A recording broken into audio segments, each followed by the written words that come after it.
22 अप्रैल 2025 जम्मू कश्मीर के खूबसूरत tourist spot Pahalgam में हुए आतंकी हमले में 26 लोगों की जान चले जाने से पूरे देश में गुस्सा था। हमले के पीछे था द रेजिस्टेंट फ्रंट यानी TRF, वो आतंकी संगठन जिसे लश्कर ए तैयबा का प्रॉक्सी टेरर ग्रुप माना जाता है। मतलब पूरे अटैक की प्लानिंग सीमा पार से हुई थी। इस हमले के बाद टीवी चैनल्स और सोशल मीडिया पर एक ही सवाल था कि क्या इस बार भी हम लोग जो हैं वो निंदा करके मामले को खत्म कर देंगे, लेकिन ऐसा हुआ नहीं। हमले के कुछ ही दिनों बाद भारत ने एक मिलिट्री ऑपरेशन शुरू किया। नाम था ऑपरेशन सिंदूर।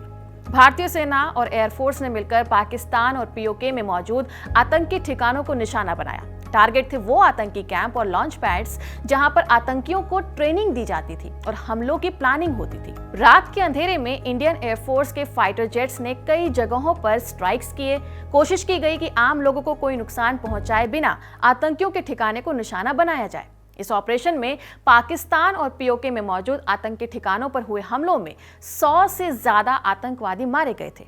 मरने वालों में कई बड़े आतंकियों के नाम थे, जैसे लश्कर ए तैयबा का ऑपरेटिव मुदस्सर खड़ियान खास उर्फ अबू जुंदाल, जो मुदीर के स्थित मरकाज तैयबा को संभालता था। इसके अलावा जैश ए मोहम्मद चीफ मसूद अजहर का करीबी Hafiz Mohammad Jamil, IC 814 hijacking case से जुड़े मोहम्मद यूनिस अजहर और अब्दुल रऊफ अजहर, लश्कर कमांडर खालिद उर्फ अबू अकाशा और जैश से जुड़ा हुआ मोहम्मद हसन खान।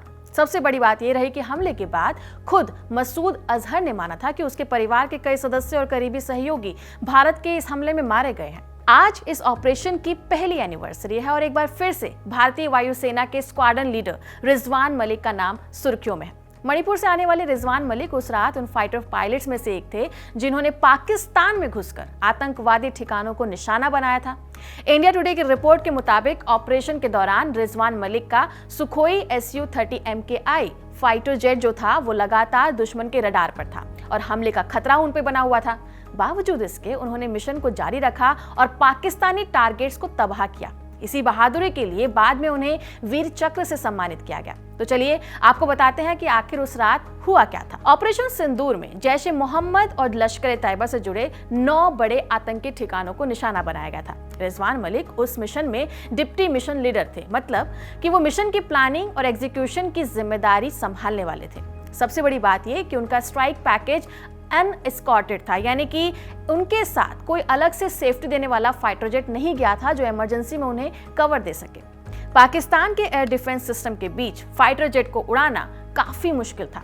रडार में आने का रिस्क था, मिसाइलों का खतरा था और उसमें भी सही रास्ता ढूंढना, टारगेट को पहचानना और टाइमिंग का पूरा ध्यान रखना पड़ रहा था।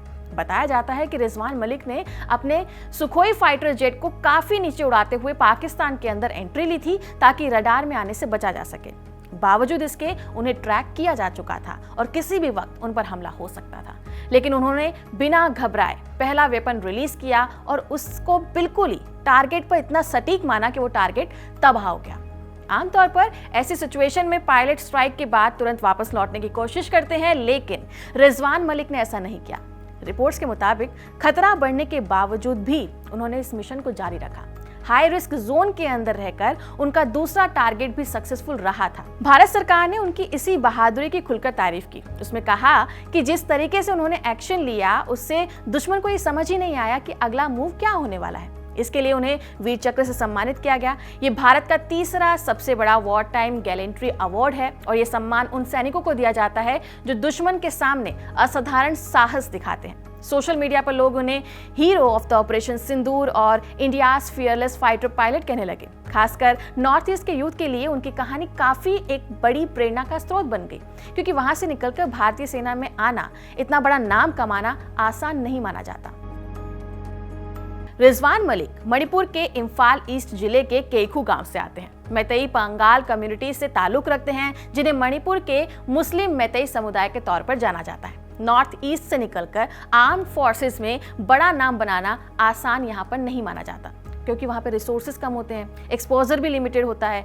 लेकिन 20 जून 2015 को रिजवान मलिक भारतीय वायुसेना के फ्लाइंग ब्रांच में कमीशन ऑफिसर बने। इसके बाद 2017 में उन्हें फ्लाइट लेफ्टिनेंट और 2021 में स्क्वाड्रन लीडर के पद पर प्रमोट किया। पोस्टिंग हुई नंबर 102 स्क्वाड्रन में। जिसे ट्रिडेंट के नाम से भी जाना जाता है। ये स्क्वाड्रन भारतीय वायुसेना की उन खास यूनिट में शामिल होता है जो डीप स्ट्राइक मिशंस करते हैं और एयर सुपीरियॉरिटी ऑपरेशंस के लिए जानी जाती है। Rizwan Malik Su-30 MKI fighter jet उड़ाते हैं, जो कि भारतीय वायुसेना का सबसे एडवांस और powerful multi role fighter jet माना जाता है। इस फाइटर जेट की सबसे बड़ी ताकत है इसकी लॉन्ग रेंज स्ट्राइक कैपेबिलिटी और भारी हथियार ले जाने की क्षमता। ये एयरक्राफ्ट हवा में ही रिफ्यूल भी हो सकता है, लॉन्ग डिस्टेंस मिशन कर सकता है और दुश्मन के सीमा में जाकर स्ट्राइक करने में सक्षम है। ऐसे एयरक्राफ्ट को उड़ाना बहुत चैलेंजिंग होता है।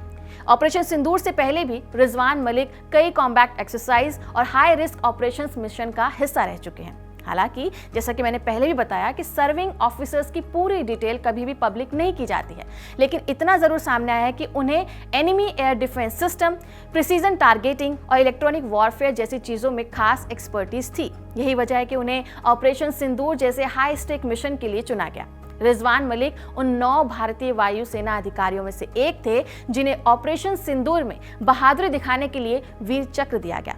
इसके अलावा group captain Ranjit Singh Sidhu, Manish Arora, Animesh Patnaik, Kunal Kalra, wing commander Joy Chandra, squadron leader Sarthak Kumar और सिद्धांत सिंह, साथ ही फ्लाइट लेफ्टिनेंट आरशवीन सिंह ठाकुर को भी इस सम्मान से नवाजा गया था। फिलहाल इस खबर में इतना ही। इसे शूट किया है तौफिक ने। मैं हूं डिम्पिका और आप बने रहिए खबर गांव के साथ।